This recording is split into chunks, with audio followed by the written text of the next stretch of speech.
ಸಾಹಸಸಿಂಹ doctor Vishnuvardhan ಅವರ ಸ್ಮಾರಕ ಮೈಸೂರಿನ ಹಾಲಾಳು ಗ್ರಾಮ ಪಂಚಾಯಿತಿ ವ್ಯಾಪ್ತಿಯಲ್ಲಿ ವಿಶಾಲವಾದ 5 ಎಕರೆ ಭೂಮಿಯಲ್ಲಿ ನಿರ್ಮಾಣಗೊಂಡಿದೆ. ಮೈಸೂರಿನ ಕೆಎಸ್ಆರ್ಟಿಸಿ ಬಸ್ ನಿಲ್ದಾಣದಿಂದ 12 ಕಿಲೋಮೀಟರ್ ದೂರವಿದ್ದು, ಸಿಟಿ ಬಸ್ ನಿಲ್ದಾಣದಿಂದ 11 ಕಿಲೋಮೀಟರ್ ದೂರದಲ್ಲಿದೆ. ಸ್ಮಾರಕ ಮೈಸೂರು ಮಾನಂದವಾಡಿ ಹೆದ್ದಾರಿಯಲ್ಲೇ ನಿರ್ಮಾಣಗೊಂಡಿದ್ದು, ಬಸ್ಗಳ ವ್ಯವಸ್ಥೆ ಬಹಳ ಅನುಕೂಲಕರವಾಗಿದೆ. ಇನ್ನು ಸ್ಮಾರಕದ ಒಳ ಹೋಗುತ್ತಿದ್ದಂತೆ ಈಗಿನ್ನು ಬೆಳೆಯುತ್ತಿರುವ ಗಿಡಮರಗಳ ನಡುವೆ ಸ್ಮಾರಕ ರಮಣೀಯವೆನಿಸುತ್ತದೆ. ಸ್ಮಾರಕ 2 ಭಾಗಗಳಲ್ಲಿ ನಿರ್ಮಾಣಗೊಂಡಿದ್ದು, ಮುಂದಿನ ಭಾಗದಲ್ಲಿ ವಿಷ್ಣುವರ್ಧನ್ ಅವರ ಅಪರೂಪದ 100 ಫೋಟೋ ಗ್ಯಾಲರಿ ಇದೆ. ಇನ್ನು ಮಧ್ಯಭಾಗದಲ್ಲಿ ಅಯೋಧ್ಯೆಯ ರಾಮನನ್ನು ಕೆತ್ತಿದ ಶಿಲ್ಪಿ ನಮ್ಮ ನಾಡಿನ ಹೆಮ್ಮೆಯ ಅರುಣ್ ಯೋಗಿರಾಜ್ ಅವರು ಕೆತ್ತಿರುವ ವಿಷ್ಣುವರ್ಧನ್ ಅವರ ಮೂರ್ತಿ ಇದ್ದು, ಮುಂದೆಯೇ ನೀರಿನ ಕಾರಂಜಿ ಇದೆ.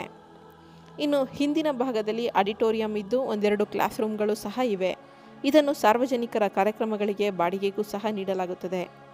ಇದರ ಜೊತೆಗೆ ಹಿಂದಿನ ಭಾಗದಲ್ಲಿ ವಿಷ್ಣುವರ್ಧನ್ ಅವರು ಬಳಸುತ್ತಿದ್ದ ಕಾರನ್ನು ಸಹ ನಿಲ್ಲಿಸಲಾಗಿದ್ದು, ಪ್ರವಾಸಿಗರು ಕಣ್ತುಂಬಿಕೊಳ್ಳಬಹುದಾಗಿದೆ. ಹಿಂದಿನ ಭಾಗದಲ್ಲಿ ಸದ್ಯ ಸಿನಿಮಾ ಚಿತ್ರೀಕರಣ ನಡೆಯುತ್ತಿರುವುದರಿಂದ ಸಾರ್ವಜನಿಕರ ಪ್ರವೇಶವನ್ನು ಒಂದೆರಡು ದಿನ ಬಂದ್ ಮಾಡಲಾಗಿತ್ತು. ಉಳಿದ ಭಾಗದ ಸ್ಮಾರಕದ ಟೂರ್ ಮುಂದಿನ ವಿಡಿಯೋದಲ್ಲಿ ನೋಡಲಿದ್ದೀರಿ. ಇನ್ನು ಸ್ಮಾರಕಕ್ಕೆ ಹೋಗಬಯಸುವವರು ಕೆಎಸ್ಆರ್ಟಿಸಿ ಬಸ್ ನಿಲ್ದಾಣದಿಂದ ಎಚ್ಡಿ ಕೋಟೆಗೆ ತೆರಳುವ ಬಸ್ ಹತ್ತಿದರೆ ಉದ್ಬೂರು ಗೇಟ್ ನಿಲ್ದಾಣದಲ್ಲಿ ಇಳಿದರೆ ಬಲಗಡೆಗೆ ಸ್ಮಾರಕ ಕಾಣಲಿದೆ. ಇನ್ನು ಸಿಟಿ ಬಸ್ ನಿಲ್ದಾಣದಿಂದ ಎಚ್ಡಿ ಕೋಟೆ ಮಾರ್ಗ ತೆರಳುವ ಸಾಕಷ್ಟು ಗ್ರಾಮಗಳ ಎಲ್ಲ ಬಸ್ಗಳು ಉದ್ಬೂರು ಗೇಟ್ ಬಸ್ ನಿಲ್ದಾಣದಲ್ಲಿ ಸ್ಟಾಪ್ ನೀಡಲಿದೆ. ಇದನ್ನು ಹೊರತುಪಡಿಸಿ ಆಟೋ, ಕ್ಯಾಬ್ ಮೂಲಕವೂ ಸ್ಮಾರಕಕ್ಕೆ ತೆರಳಬಹುದಾಗಿದೆ. ಮತ್ತಷ್ಟು ವಿಶೇಷ ವಿಡಿಯೋಗಳಿಗಾಗಿ ವಾಹಿನಿಯನ್ನು ತಪ್ಪದೇ ಸಬ್ಸ್ಕ್ರೈಬ್ ಮಾಡಿಕೊಳ್ಳಿ. ಧನ್ಯವಾದಗಳು.